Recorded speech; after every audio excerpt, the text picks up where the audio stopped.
We need to quit. We really do. It's expensive. It's bad for our health. It's killing us. I know that, there's all these studies that show that we die 25 years younger than the general population. And I think smoking certainly is one of those factors. I was getting cancerous stridation in my mouth. I had a major heart attack, but I had a small stroke. I do have severe problems with breathing because of it. I have a harder time breathing. Yeah, breathing's kind of nice. I think that could have aggravated some of my mental health issues.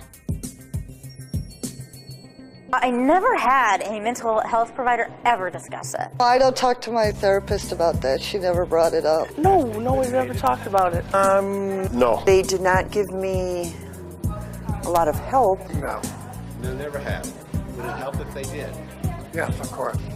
Ask their patients if they smoke. Well, I like to quit. Every time I see him, I end up walking out of his office and trying to quit, so. My psychiatrist was pretty helpful, too. And I'd like to quit after the first of the year, after the holidays are over with. I picked it up when I first became mentally ill and was in the hospital. In the olden days, it was used as a behavior modification program. If you behave, we'll give you a cigarette. And so, the system taught us to smoke, and now I think the system needs to figure out how to support us, not tell us not to smoke, but to support us.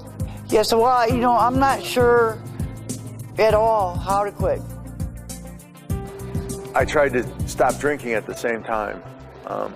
So that was, those two things kind of went together in my mind. And when I eliminated one, the other one felt much easier to stop. But the one thing that I've learned in talking to a psychiatrist is that if I was to quit smoking, that how I metabolize my medication would change, and then I wouldn't need as much medication.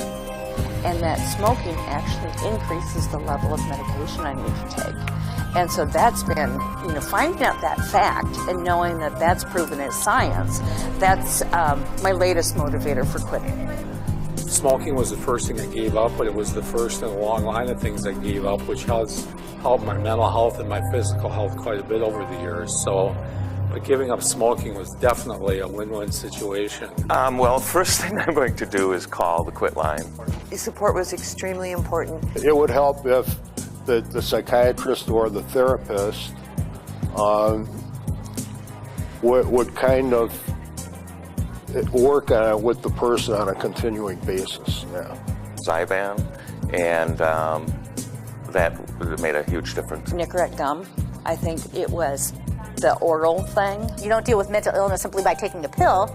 You have to learn coping skills, you have to learn how to deal with issues, you have to learn how to manage things, you have to learn new ways of living. And then helping people come up with their own recovery story instead of saying, well, take the nicotine patch or do this. It's completely, you have to retrain your habits. If we had peer support around no smoking, that would be really helpful. But I do like the information you have here about the different helplines and support the person, work with them.